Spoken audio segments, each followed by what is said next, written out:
자, 소방공무원 수험생 여러분 안녕하십니까? 소방학개론 강의를 담당하는 이종호라고 합니다. 자, 이번 시간에 저 이제 연기 유동부터 해서요. 뒤쪽에 이제 남아있는 열 생성물에 대해서, 그죠? 연기 생성물에 대해서 정리를 한번 쭉 해보도록 하겠습니다. 아셨죠? 자, 여기 네 번째. 얘부터 볼게요. 연기의 유동. 그죠? 그래서 앞에서 제가 이런 것들을 알려드렸죠.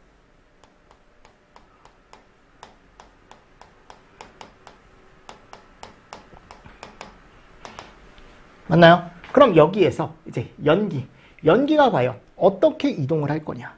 그럼 예를 들어 이제 건물에서 이제 불이 났다라고 합시다. 근데 건물의 종류가 저층 건물이 있고 그리고 고층 건물이 있는데 저층 건물 쪽에서는 기본적으로 우리가 전대복이라고 해서요. 전도 대류 복사라는 열 전달에 의해서 그냥 단순하게 열이 또는 연기가 이동하는 방면, 요 고층 있죠. 고층 건물에서는 열이나 연기, 특히 연기가 이동하는 원인들이 딱 5가지로 우리가 얘기를 합니다. 보통 팽, 굴, 풍, 공, 피. 앞글자 따서 외우십시오. 팽굴, 풍, 공, 피라고 얘기하는데, 자, 저층은 화재의 직접적인 영향으로 그냥 연기가 이동한다라고 되어 있고, 자, 여기 고층을 보시라고요. 여기가 보면 팽창을 제가 넣어놨죠. 그쵸? 그럼 이 가스의 팽창이라는 게 뭐냐?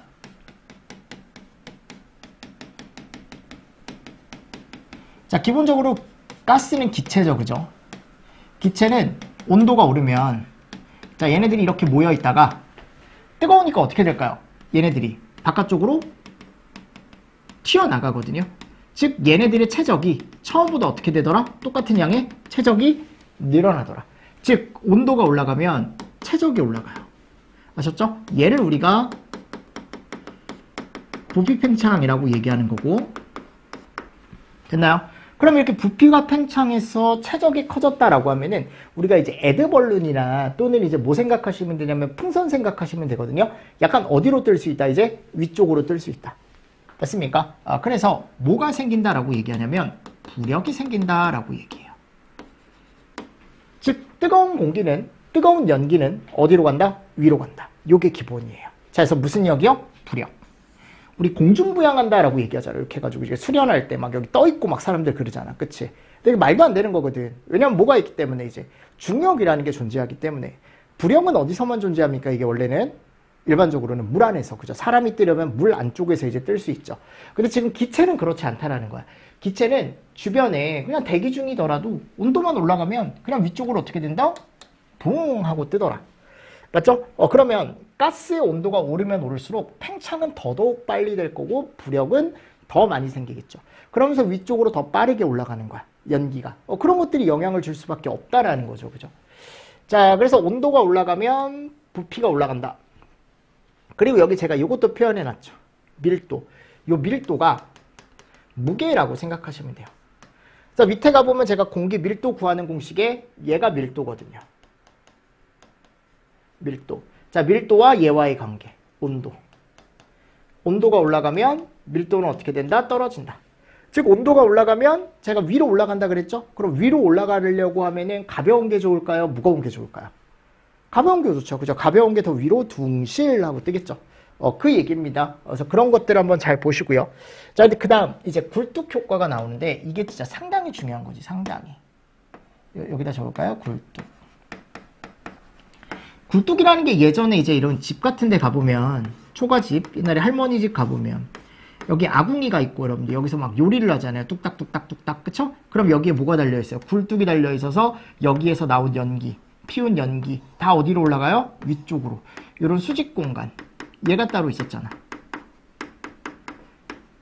맞습니까? 요즘은 뭐 아파트에 굴뚝이 따로 있진 않지만 예전에 그랬죠. 그쵸? 근데 지금 이제 건물에 가보면요. 이런 수직 공간들이 엄청 많거든요. 뭐 예를 들어 이런데.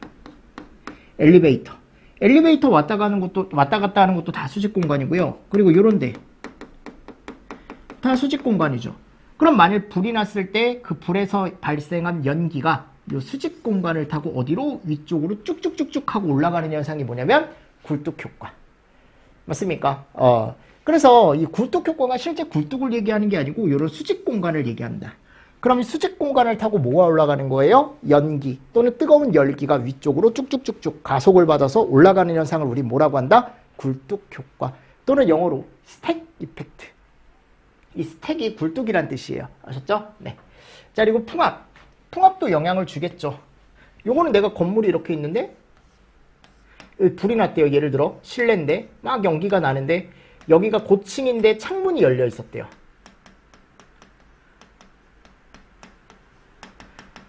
그럼 창문 쪽에서 뭐가 들어와요? 바람이 막 들어올 수 있겠죠. 그죠? 그리고 왜냐하면 고층일수록 외풍이 더 심하기 때문에 압력차가 더 심하기 때문에 이게 더욱더 빠르게 어떻게 보면 안쪽으로 바깥에 바람이 들어올 수 있겠죠. 그럼 얘네들이 영향을 받을 수밖에 없겠죠. 그쵸? 연기 유동에. 자, 그리고 공조설비. 공조설비라는 건 이제 우리가 기본적으로 얘기했던 이런 거. 냉난방. 요즘 냉난방 많이 하잖아요. 그죠? 요즘 건물에 냉난방 없는 건물이 어디 있습니까? 저도 지금 에어컨 켜놨는데. 맞습니까? 또는 이제 건물에 갔을 때 이런 거. 공기조화. 그죠? 이런 것들을 우리가 공조설비라고 얘기합니다. 됐죠? 자, 다음 피스톤. 이 피스톤은 어디에서 일어나는 효과냐면 엘리베이터. 그래서 우리가 엘리베이터가 이렇게 돼 있으면 맨 위쪽에 엘리베이터 권상기실이라는 게 있거든요. 그럼 이 권상기실에 엘리베이터가 이렇게 줄에 묶여 있어요. 그래서 여러분들 도르래 아시죠? 도르래가 왔다 갔다 하면서 얘가 올라가기도 하고 내려가기도 하고 하는 거거든요. 그럼 만일 엘리베이터가 위로 올라간대요. 위쪽으로 쭉쭉쭉쭉 하고 올라간대요. 그럼 위로 올라갈 때는 이쪽 방향으로는 압력이 플러스 압력이 생겨요. 그래서 플러스 압력이 생기면서 위로 쭉쭉쭉쭉 올라가는데 얘가 올라가고 남은 여기 자리 있죠. 요 자리. 요 자리에는 마이너스 압력이 형성이 됩니다. 아셨죠? 그래서 내가 예를 들어 여기 실내에서 불이 났다라고 한다면 연기가 어디 쪽으로 빨려 들어와요? 요 마이너스 쪽으로 빨려 들어와서 얘가 이제 플러스 쪽으로 이런 식으로. 즉 이게 한 층의 불이 어디로 옮겨질 수 있는 거야? 엘리베이터의 이동에 의해서 전층으로 퍼질 수 있는 게 문제죠. 그죠? 이런 것들이 뭐다? 고층 건물에서의 영향을 줄 수 있는 요인들이다. 이 5가지가 또 시험 문제가 최근에도 나왔어요. 보기에 주고. 그래서 그런 것들을 고르기 위해서는 이 5가지를 세팅을 잘 해두셔야 된다. 팽굴풍공피. 뭐라고 여러분들? 팽굴풍공피. 팽굴풍공피. 됐습니다. 자, 그래서 이제 하나하나 볼게요. 가스의 팽창 및 부력부터 해서요. 자, 가스 팽창. 제가 아까 뭐라 그랬죠? 화재로 방출되는 뜨거운 에너지는 연소가스를 팽창을 시킨다. 이게 온도가 오르기 때문에. 그럼 연기의 이동의 원인이 될 수밖에 없고, 고온의 연기는 밀도가 감소하면서 부피가 증가하고 위로 둥실하고 떠오르게 된다. 그죠? 근데 이 가스 팽창 및 부력이 결국은 굴뚝 효과에도 정말 큰 영향을 미칠 수밖에 없다라고 되어 있습니다. 그래서 저하고 이번 시간에 여러분들이 잘 보실 게 뭐냐면 이 굴뚝 효과에 대해서 정말 정리를 잘 해두셔야 돼요. 그럼 굴뚝 효과를 우리가 연돌 효과라고 얘기하고요. 그죠? 스택 이펙트라고 얘기하는데, 자, 굴뚝 효과가 생기는 제1의 원인이 뭐냐? 이런 거. 온도차, 압력차. 그죠? 또는 이제 밀도차. 수직 방향의 공기 유동 현상이다. 위쪽으로 올라가는 거야. 그러면 어떤 차이가 어떻게 생기는 거냐면, 이게 여기 가보시면 내부의 온도가 바깥보다 높고 밀도가 낮을 때 부력을 받아 이동하는 현상을 우리 뭐라고 한다? 굴뚝 효과라고 얘기한다. 고층 건물에서는 사용자의 상하 이동을 위한 계단실, 엘리베이터 이런 수직 공간을 통해서 수직 공간이라고 얘기하죠. 건물 외부 공기보다 내부 공기가 높아지면 굴뚝 효과가 발생한다. 그러니까 결국 이 수직 공간을 타고 열이나 연기가 위쪽으로 빠르게 이동하는 현상이다라고 생각하시면 되고요. 낮보다는 밤에 잘 일어나며 여름보다는 겨울에 더 잘 일어난다라고 되어 있지만 제가 요거를 여러분들 정리를 해드릴게요. 자, 이 그림이 하나 나와 있습니다. 그죠? 자, 그러면 우리는 일반적으로요. 원인이다라고 얘기하면 굴뚝 효과의 원인이다. 이 차이가 생겨야 돼요. 먼저. 무조건 건물 내부에 뭐가 높아야 돼요? 온도가 무조건 높아야 돼. 아셨습니까? 그러면 내부 온도가 더 높다라는 건 결국 건물 내부와 외부를 봤을 때 외부가 더 차갑다라는 거니까. 그럼 어디를 생각하면 되냐? 내부 온도가 더 높았을 때는요, 우리가 겨울철을 생각할 수 있죠. 왜냐하면 겨울철은 기본적으로 뭐를 하니까? 난방을 하니까. 맞습니까? 또 낮보다는 밤의 일교차가 심하기 때문에 밤 쪽을 얘기한다라고요. 아셨죠? 그래서 겨울과 밤. 여름보다는 겨울. 낮보다는 밤에 더 잘 일어날 수 있다라고 얘기합니다. 그러니까 이랬을 때 내부 온도가 더 높을 수 있다라는 거죠. 맞나요? 근데 이 내부 온도 차에 의해서 결국은 이런 애들이 생긴다고요.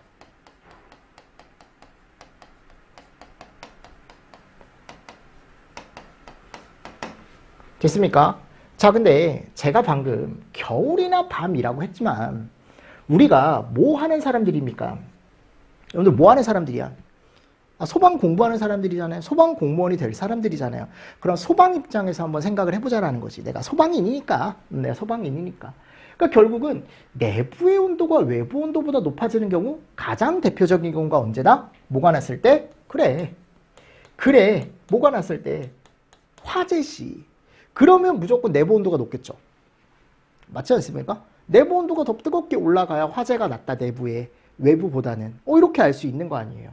그러면 화재 시에 우리가 발생할 수 있는 현상이 결국은 얘다라는 걸 알 수 있어야 돼. 자, 무슨 말씀인지 아시겠죠? 자, 그럼 여기 그림을 보고 제가 이제 설명을 드릴게요. 근데 그림을 봤을 때요, 여기에 예를 들어 불이 났다라고 합시다. 불이 났네요. 그러면 여기서 발생하는 뜨거운 열이나 연기가 어디서부터 쌓여요? 여기서부터 쌓이는 거죠. 맞나요? 어차피 열은 다 어디로 올라가요? 위쪽으로 올라갈 거니까. 됐습니까? 자, 그러면 올라가고 바깥쪽에는요, 여러분들 상대적으로 뭐가 있어요? 차가운 게 있죠. 즉 내가 뜨거운 공기, 내부 공기는 위로 올라갈 거다라고 했지만 반대로 차가운 외부 공기는 아래쪽으로 깔려요. 왜냐하면 얘는 이제 부피가 커지지도 않고, 그죠? 밀도가 점점 얘는 낮았지만 얘는 낮아져서 위로 올라갔지만 얘는 높아져서 아래로 깔린다고, 상대적으로. 맞습니까? 그럼 얘가 아래쪽으로 몰려 있다가 얘가 위로 올라가니까 이 차가운 외부 공기가 밀고 들어오는 거야. 왜냐면 여기가 비어 있으니까. 넌 위로 올라갔어. 그러면 이 차가워진 공기가 다시 이쪽으로 유입이 돼서 또 데펴져서 올라가고, 또 빈 공간에 얘가 또 들어가고, 밀고 들어가고, 얘가 계속 반복이 되는 거예요. 맞나요? 그러면서 연기양이 점점 어떻게 될까요? 늘어날 수밖에 없겠죠. 계속 외부 공기는 들어오고 여기 데펴져서 올라가고. 맞나요? 자, 여기까지는 괜찮아요. 아직은 굴뚝 효과라고 얘기하지 않아. 왜냐하면 여기까지만 발생하면 그냥 그 층만 버리는 거거든. 그 층만 피해를 입으면 땡이에요. 근데 이제 문제가 뭐냐면 지금 저는 여기다가 지금 엘리베이터를 그려놨지만 계단실이라고 한번 해봅시다. 아셨죠? 여러분들 아파트 혹시 사시나요? 아니면 뭐 아파트 안 사시면 뭐 주택 사시면 더 좋은 거고, 돈이 많은 거고, 아닌가요? 뭐 일단 그렇습니다. 자, 일단 아파트를 내가 산다라고 가정을 한번 해봅시다. 그럼 아파트에 내가 계단실을 한번 가보세요. 계단실을 가다 보면요, 거기에 문이 하나 꼭 달려있어, 계단실 쪽에. 근데 그게 일반 문이 아니고 약간 무거운 문, 철문, 그죠? 그 문을 우리가 이름을 뭐라고 하냐면 방화문이라고 얘기합니다. 그래서 여기를 계단실이라고 한번 얘기해 볼게요. 계단실, 이렇게 계단실인데 계단실 문이 닫혀 있으면 상관이 없어요. 근데 내가 만일 이게 이름이 무슨 문이라고요? 방화문이라고. 이 방화문은 무슨 역할을 하냐면 열이나 연기의 확산을 차단을 해주는 역할을 하거든요. 그래서 평상시에 방화문을 어떻게 해두라고 하는 거예요? 이거 열어놔야 돼요? 닫아놔야 돼요? 무조건 닫아놔야죠. 이거 열려있으면 안 됩니다. 이게 만일 열려있잖아요? 그럼 불이 났을 때 열이나 연기가 그 문 쪽으로 들어와, 안쪽으로. 그럼 계단실을 통해서 위쪽으로 쭉 하고 퍼질 수 있다는 거거든. 절대 그래서 여러분들은 돌아다니다가 방화문이 열려있다? 그럼 다 닫아야 돼.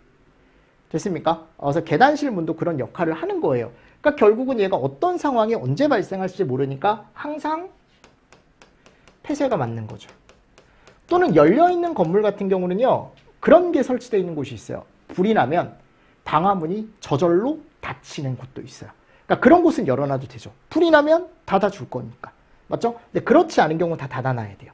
자, 닫혀 있었다라고 한다면 이거는 뭐 괜찮은 거예요.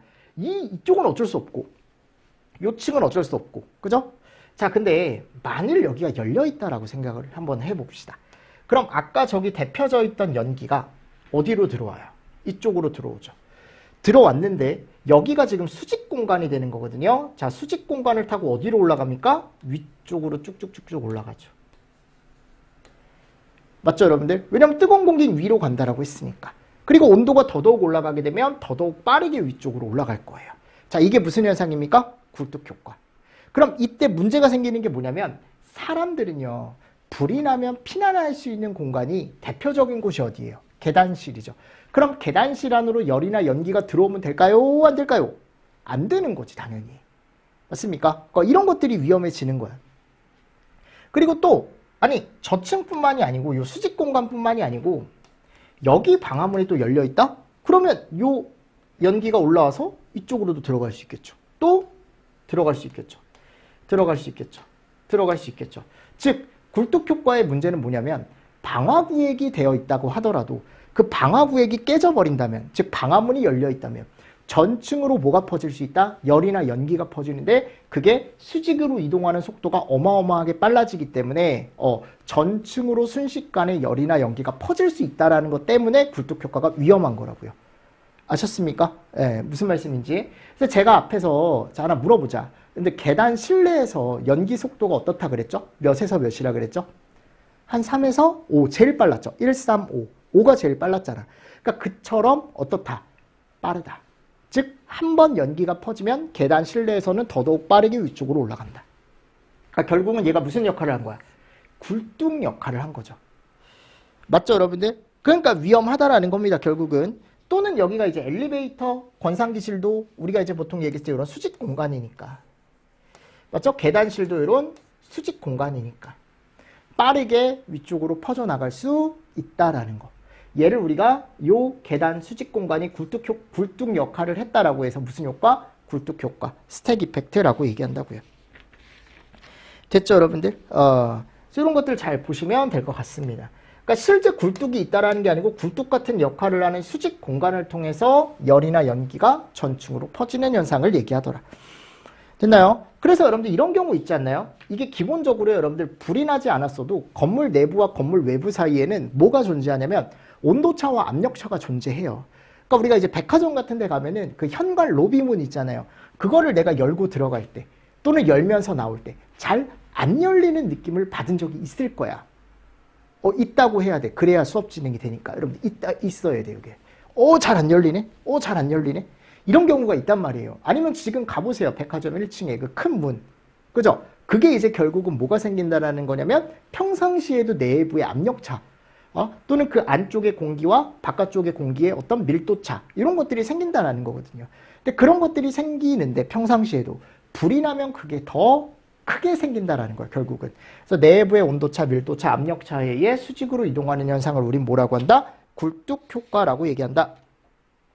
아셨죠? 꼭 읽어보십시오. 꼭 읽어보시고. 됐습니다. 네. 자, 공식이 나와 있는데 공식은 네, 나중에 필요하면 봅시다. 나중에 필요하면 보고요. 자, 요 5번을 볼까요? 5번. 요 4개는 외우시면 좋거든요. 아셨죠? 그래서 요게 높기 온도. 높기 온도. 앞글자만 외우면 안 돼요, 여러분들. 이거를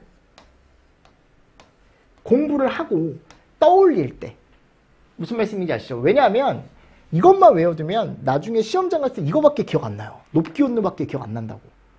아셨죠? 아셨죠? 그러니까 이런 것들을 외울 때는 당연하겠지만 외우고 그 옆에다가 이제 체크를 하시고 이렇게 이제 4글자로 그냥 정리를 해놓고 나중에 갔을 때는 봤을 때 이게 높이, 기밀도, 온도차, 누설이다 이렇게 아셔야지 앞글자만 절대 외우시면 안 된다고. 아까 펜골풍 공피처럼. 아셨죠? 마찬가지입니다. 걔도. 그러면 내가 건물에 갔을 때 굴뚝 효과에 영향을 주는 인자가 뭐가 있냐. 건물의 높이가 있대요. 그러니까 건물의 높이가 높으면 높을수록 일반적으로는 굴뚝 효과는 더 잘 일어날 수밖에 없죠. 왜냐하면 건물이 높다라는 건 수직 공간이 길다라는 건데 그럼 한 번 퍼지면 정말 빠른 속도로 가속을 붙어서 위에까지 쭉 올라갈 수 있다라는 거잖아요. 그죠? 그러니까 이게 제가 항상 얘기하는 게 요즘 건물이 되게 높아지잖아요. 계속. 그 건물이 높아지는 것 자체가 뭐 우리 생활에서는 되게 좋을 수 있는데요. 왜냐하면 건물이 좋아지고 하니까 그 건물에 뭐 대부분의 이제 시설들도 다 들어가고 하니까. 근데 소방 입장에선 좋은 게 아니라고. 소방관들은 더 바빠질 수 있다고요. 그리고 소방 필드에서 뛰시는 안전에 관련된 일을 하시는 분들도 당연히 일이 더 많아질 수밖에 없다고요. 제가 예전에 얘기했잖아요. 제2롯데월드 있죠. 그 100층 넘어요. 여러분들 제2롯데월드가. 그럼 그 100층에서 사람들이 그냥 다 내려오는 피난 시간을 한번 체크를 냈다니까요. 층마다 사람들을 넣어놓고 화재실을 가정을 해서 도망가는 거. 근데 그게 1시간 가까이 걸렸어요. 불이 나지 않았는데도. 그죠? 그럼 불이 나면 사람들이 더 우왕좌왕할 거 아니야. 그치? 더 걸린다라는 겁니다. 그러니까 100층에서 불이 났어요. 예를 들어. 이거는 뭐 중간에 피난안전구역이나 이런 게 있긴 하겠지만 그러니까 그만큼 힘들어진다라는 겁니다. 제 말은. 자, 그리고 기밀도. 자, 이것도 우리가 생각을 할 때요. 자, 여기가 이제 예를 들어 외벽이래요. 외벽. 그래서 여기가 이제 외부 공기. 여기가 외벽을 기점으로 여기가 내부겠죠. 내부. 맞습니까? 그럼 외부는 이제 우리가 얘기했을 때 이 벽을 통해서 이제 외부와 내부가 나뉘게 되는데 이 기밀도를 얘기하는 거거든요. 그 외벽의 기밀도. 자, 만일 외벽의 기밀도가 크대요. 그럼 어떻게 생각하시면 되냐면 이 벽 자체가요. 중간중간에 빈 부분이 많은 거야. 여기 빈 부분. 여기 동그라미를 쳐야 되는 여기 빈 부분. 그럼 바람이 어떻게 될까요? 숭숭 들어와요. 벽을 통해서. 이게 어떤 모양이야? 기밀도가 큰 모양. 자, 반대로 외부 벽이 이렇게 있는데 똑같이 기밀도가 낮대요. 그럼 뭐냐면요. 외부에서 바람이 아무리 불어도 안쪽으로 들어온다, 안 들어온다? 안 들어온다. 안 들어온다. 이게 촘촘하게 설치가 되어 있는 거야. 안쪽에 재료들이. 그럼 안쪽으로 바람이 들어오지 못하는 거죠. 내부 쪽으로. 무슨 말씀인지 아시겠습니까? 외부. 근데 일반적으로 여러분들 두 개를 비교했을 때 이 기밀도가 작을 때 더 굴뚝 효과가 잘 발생할 수 있다라고 얘기하는 책이 더 많거든요. 그러니까 이게 이제 무슨 말이냐면 여기 이제 계단이 이렇게 있다라는 거야. 계단이. 그럼 예를 들어 여기에 뜨거운 공기가 유입이 됐다라고 합시다. 그럼 얘가 위쪽으로 올라갈 거 아니에요. 그쵸? 맞습니까? 근데 여기가 완벽하게 뭐가 되기 때문에 완벽하게 굴뚝 모양이 되는 거잖아. 여기에서 외풍이 안 들어오기 때문에. 맞습니까? 그럼 여기는 완벽한 수직 공간으로 인해서 조금 더 빠르게 어떻게 보면 올라갈 수 있다. 굴뚝 효과가 발생할 수 있다라고 얘기하는 책들도 있고 또 제가 봤거든요. 여러분들. 근데 이때도 굴뚝 효과가 잘 발생해요. 커도. 이게 무슨 말이냐면 이쪽으로 결국 뭐가 들어오는 거예요? 차가운 공기가 계속 들어오는 거잖아. 그럼 위로 올라갈 수 있는 요 연기량, 뜨거운 공기량은 어떻게 되는 거야? 증가를 하게 되는 거죠. 얘는 이미 고온이고 들어왔을 때 걔도 순식간에 데펴져서 어차피 같이 올라갈 거거든요. 맞습니까? 그러니까 제가 항상 얘기할 때 뭐라고 얘기하냐면 이런 건 크다 작다로 하지 마시고 그냥 기밀도가 어떻다. 영향을 줄 수 있다. 무슨 효과에? 굴뚝 효과에. 됐습니까? 네, 그렇게 해서 정리해 가시는 게 더 좋을 것 같습니다. 이거 애매하게 시험 문제 냈다가 또 이제 어떻게 보면은 우리가 뭐 이의 신청이나 이런 걸 통해서 학생들이 또 항의를 할 일이 있기 때문에 이거를 직접적으로 시험 문제 낼 것 같진 않아요. 그냥 그렇게만 알고 계시면 될 것 같아. 기밀도가 영향을 줄 수 있다. 크다 작다로 시험 문제가 나오기는 좀 어려울 것 같고요. 됐나요? 근데 두 개 중에 큰 걸 찾아라라고 하면은 작은 거다라고 얘기하는 게 더 맞을 것 같아요. 제 생각은. 기밀도가 낮은 게 더 어떻게 보면 굴뚝 효과에 영향을 줄 수가 있다.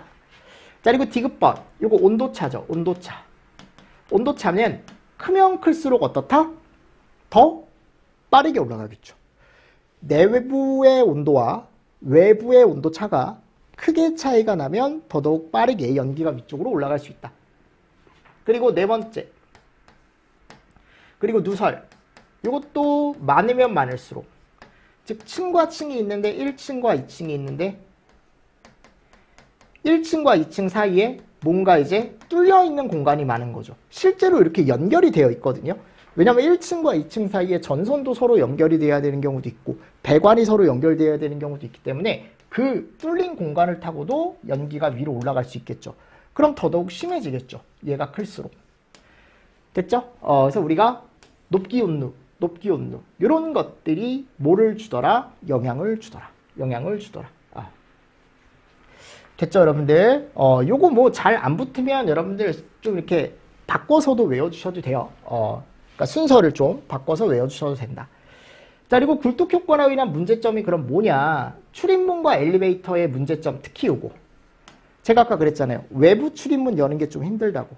그래서 외부 쪽에서 들어오는 바람과 내부 쪽의 따뜻한 공기, 얘네 둘의 온도차, 압력차 때문에 어떻게 보면 이쪽으로 안쪽에서 바깥쪽으로 밀고 가는 것도 그렇고 바깥쪽에서 안쪽으로 밀고 들어올 때 힘든 경우, 이런 경우가 있다고요.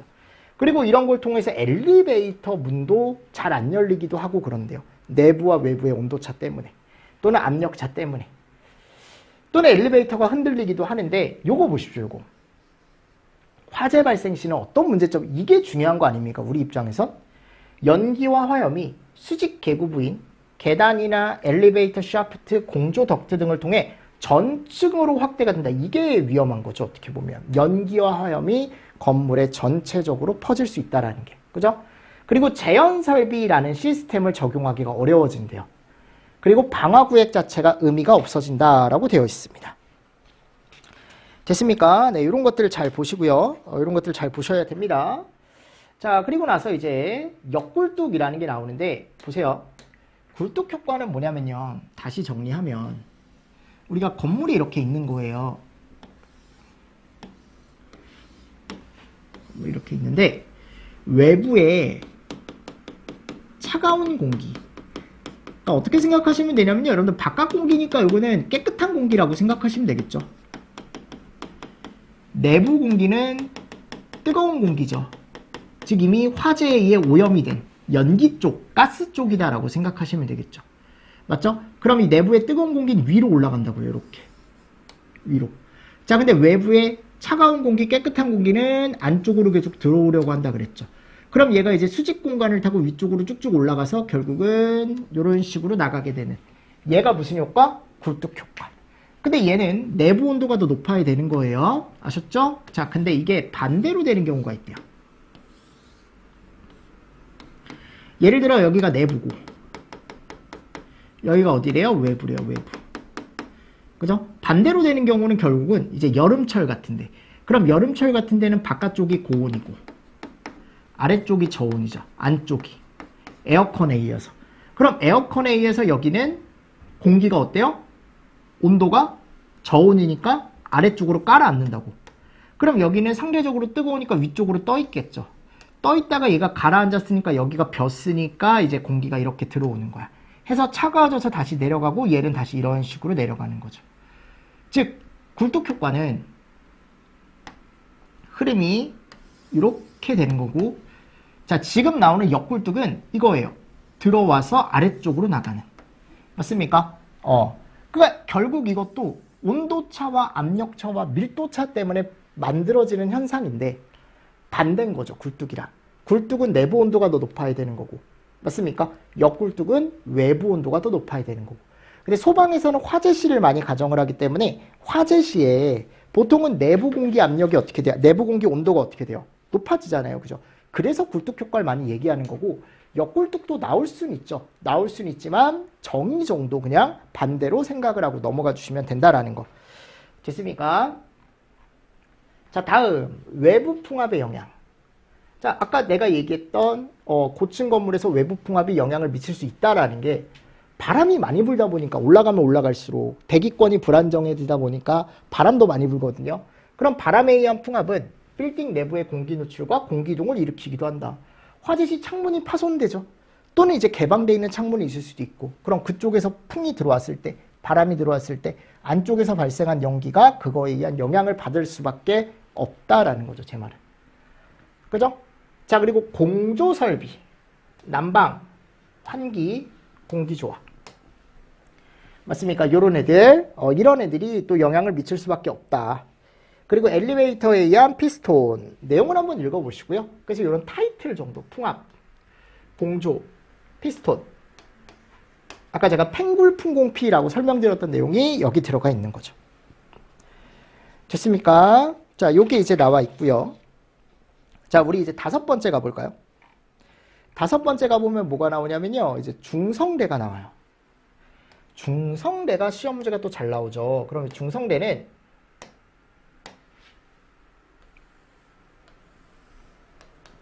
우리가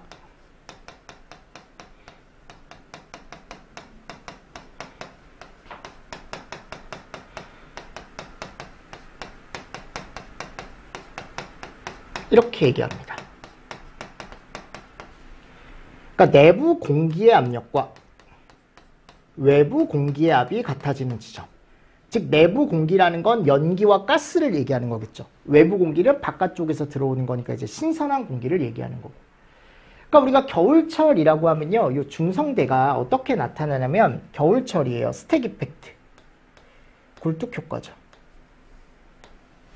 맞나요? 어차피 뜨거운 공기는 어디로 갈 거다? 위쪽으로 갈 거다. 자, 아래쪽에서 뭐가 들어와요? 외부 공기가 들어오죠. 해서 들어온 게 데펴져서 어디로 올라가는 겁니까? 위로 올라가서 얘가 결국은 바깥쪽으로 나가는 이런 흐름이거든요. 들어와서 나가는. 또는 뭐 이쪽에서 들어왔다면 이렇게 나가는. 맞나요? 근데 지금 화살표를 보니까 이런 내용이라는 거야. 아니 결국은 바깥쪽에서 들어온 공기는 맨 아래쪽에서는 양이 많을 거예요. 또는 압력이 높을 겁니다. 왜냐면 여기는 이미 뜨거운 공기는 다 위쪽에 모여 있으니까. 그죠? 근데 얘가 위로 가면 위로 갈수록 내부 공기의 압력이나 내부 공기의 양이 늘어나게 되겠죠. 왜냐면 뜨거운 쪽으로 점점 올라가는 거니까. 즉 외기가 어떻게 돼요? 지금 바깥쪽에서 들어오는 공기의 양이 점점 줄고. 그죠? 요게 제로가 되는 시점에서 뭐가 반대로 늘어나냐면 이제는 누기. 요게 이제 실내 공기가 나가는 양이 늘어나는 거거든요. 그러니까 결국은 요 지점이 뭐냐면 이 외부에서 들어오는 공기의 압력과 내부에서 이미 올라가 있는 데펴져 있는 요 내부 공기 있죠. 얘 두 개의 압력이 같은 지점이 있대. 걔를 우리가 뭐라고 하냐면 중성대라고 얘기한답니다. 무슨 말씀인지 아시겠죠? 그래서 결국은 아니 내가 들어왔을 때 요 중성대에서는 내부 공기의 압력과 외부 공기의 압력이 같아지는 지점이라고요. 맨 아래부터 생각해보면 여기서는 뭐가 많이 들어올 거냐면 외부 공기가 많이 들어올 거야. 근데 외부 공기는 점점 힘이 약해질 수밖에 없는 게 점점 위에 있는 연기의 영향을 받아서 얘 온도가 계속 올라가고 연기나 가스 쪽으로 변할 거거든요. 그럼 점점 얘 양이 줄어요. 줄다가 결국은 이제 두 개 어떻게 보면 미리 모여있던 요 내부 공기 압력과 외부 공기 압력이 같아지는 지점이 있는 거고 얘 위로 올라가면은 그때는 외부 공기는 정말 적어지는 거고 내부 공기가 점점 더 많아지겠죠. 연기나 가스량이 점점 더 많아지겠죠. 그죠? 그래서 우리가 항상 얘기하는 거. 자, 중성대 아래쪽은 그나마 안전하다. 왜냐면 여기는 아직 뭐가 많아요? 외부 공기가 많으니까. 즉 신선한 공기가 아직 많은 거고 여기는 위험한 거지. 왜냐하면 이미 외부 공기보다 뭐가 많아진 거예요? 조금이라도 내부 공기가 많아졌다라는 건 그만큼 연기로 차 있는 공간이다라는 걸 얘기한다고요. 아셨죠? 자, 여기는 이제 뭐예요? 지금 보니까 흐름이 들어와서 나갔네. 침기 들어와서 나갔네. 누기 쪽이. 그죠? 얘는 무슨 효과? 역굴뚝 효과. 그림이 그런 그림을 나타낸다라는 거죠. 그래서 다음 페이지가 보면 이제 정의가 나와 있는데 이 정의 상당히 중요하거든요. 건물화재가 발생하면 연소열에 의해 온도가 상승하면서 부력에 의해 실천정 쪽으로 고온 기체가 축적이 되고 온도가 높아져 기체가 팽창하여 실내와 실외 압력이 달라진다. 실의 상부는 실외보다 압력이 높고 왜냐하면 뜨거운 공기가 위에 올라가 있으니까 하부는 아직은 압력이 낮다. 외부 공기가 들어와 있으니까. 그죠? 그 사이 어느 지점에 실내와 실외에 압력이 같아지는 면이 형성이 되는데 거길 뭐라고 한대요? 중성대. 정의. 그러므로 중성대 위쪽은 실내 정압이 실외보다 높다. 그래서 실내에서 기체가 외부로 유출이 되고 중성대 아래쪽은 실외에서 기체가 들어오고 나가고 중성대의 상부는 열과 연기로 하부는 신선한 공기가 존재한다. 이거 중요한 거죠. 맞습니까? 그럼 소방대는 항상 화재 현장에서 진입을 했을 때 중성대 위쪽보단 중성대 어디? 아래쪽으로 당연히 들어가 줘야 되는 게 맞는 거야. 왜냐면 아래쪽에 아직 뭐가 많으니까. 공기가 많으니까. 중성대 위쪽으로 들어가면은 그거는 연기 안에 들어가는 거야, 여러분들. 얼마나 위험하겠어요. 그죠? 절대 그러면 안 된다. 절대 그러면 안 된다. 자, 중성대 활용 보십시오. 그래서 화재 현장에서는 중성대의 위치를 파악하여 배연이 뭐예요? 연기를 배출. 연기를 배출하는 등의 소방활동을 해야 되는데 배연 시에는 중성대 위쪽에서 배연을 해야 효과적이다. 그 위에 뭐가 모여 있으니까? 연기가 가득 차 있을 거니까. 밀폐된 건물 내 화재가 발생 시 신선한 공기의 유입이 없다. 급격한 연소 확대는 없다. 산소가 공급이 안 되니까요. 하층 계급으로 신선한 공기가 유입이 되면 연기량이 계속 증가하겠죠. 왜냐하면 뜨거운 공기는 위로부터 축적된다 그랬잖아요. 어차피 올라가서. 근데 여기에 계속 신선한 공기가 유입이 된다면 요 양이 계속 늘어나는 거야. 요 양이 계속 늘어나겠죠. 맞죠, 여러분들? 따라서 연기층이 급속히 아래로 확대된다는 게 뭐냐면 위쪽에 빠질 곳이 없다 보니까 여기 연기가 계속 축적이 되면 여기 형성돼 있던 중성대가 위쪽에 있던 연기량이 계속 늘어나니까 얘가 점점점 밑으로 밀고 내려오는 거야. 밀고 내려오면 얘가 처음엔 이랬지만 시간이 지나면 지날수록 이런 식으로 하강을 한다고요. 그럼 뭐가 줄어드는 거야, 결국?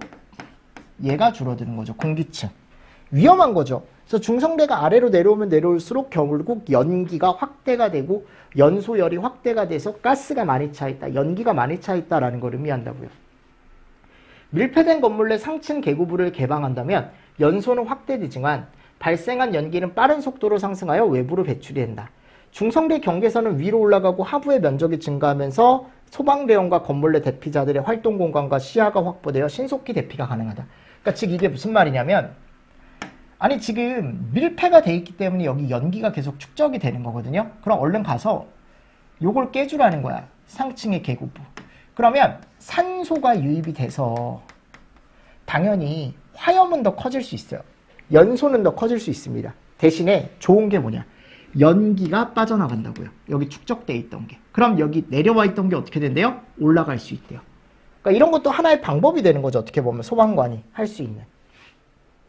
그래서 소방대가 현장 도착 시 하층 출입문으로 짙은 연기가 내가 들어가고자 하는 곳으로 연기가 막 나오면 이건 이미 이 위에 연기가 가득 차서 이쪽으로 나오는 거거든요. 맞습니까? 상층 계구부를 그래서 빨리 열어줘야 된대 그때. 만일 하부에서 연기가 배출되지 않으면 이미 여기가 잘 열려있다라고 판단할 수 있대요. 네, 그런 개념이 지금 나와 있는 겁니다. 두 번째, 불연 속선. 자, 이건 중성대와는 다른 개념이다. 실내 천장 쪽의 고온가스와 즉 연기와 공기의 경계선. 그러니까 이거는 종류가 다른 거죠. 연기냐 또는 이제 바깥쪽에서 들어온 외부 공기, 깨끗한 공기냐. 이게 갈라지는 지점이 있을 거 아니에요. 여기서부터는 연기, 여기서부터는 공기. 그죠? 그 경계선을 얘기한대요. 그러니까 중성대와는 다른 개념이라고. 중성대는 압력, 내부 압력과 외부 압력이 같아지는 지점. 그죠? 근데 이거는 압력으로 따지는 게 아니고 그냥 종류. 그죠? 자, 그리고 연기를 내가 제어하고 싶대. 연기를 바깥쪽으로 빼거나 또는 연기를 없애고 싶다, 연기량을 제어하고 싶다라고 한다면 세 가지 방법이 있답니다. 희석. 신선한 공기를 유입시킨대요. 그러면 뭐가 될까요? 연기 농도가 줄겠죠. 그쵸? 희석을 시키는 거죠. 자, 그리고 배기. 연기를 바깥쪽으로 빨리빨리 빼주래. 제일 많이 사용하는 연기 제어 방식입니다. 차단. 연기가 화지실 외의 구역으로 나오지 않게 한대요. 이미 연기가 발생한 실은 그대로 두고 그 연기가 다른 쪽으로 나오지 못하게 그 실 자체를 차단하는 걸 우리가 뭐라고 한대? 차단. 그래서 연기의 제어 방식 세 가지로는 희배차가 있습니다. 뭐가 있다고요? 희배차. 이 세 개 정리 잘 해주시면서 넘어가 주시면 돼요. 됐죠, 여러분들? 얘 이름이 뭐다? 불연속선이다. 요 연기의 제어 방식이다. 맞습니까? 그래서 요 희배차 세 개 정리를 조금 잘 해주십시오. 그래서 우리가 이제 보통 얘기하는 중성대와 불연속선 그리고 앞에서 얘기했던 굴뚝효과까지 제가 정리를 좀 해드렸어요. 어떻습니까? 네, 이런 내용 일단 정리를 해주시고 뒤쪽에 이제 열 남았어요. 그럼 이 열도 조금 쉬었다가 제가 또 정리를 해드리도록 하겠습니다. 아셨죠? 자, 여러분들 이번 시간도 수고 많으셨습니다. 수고하셨습니다.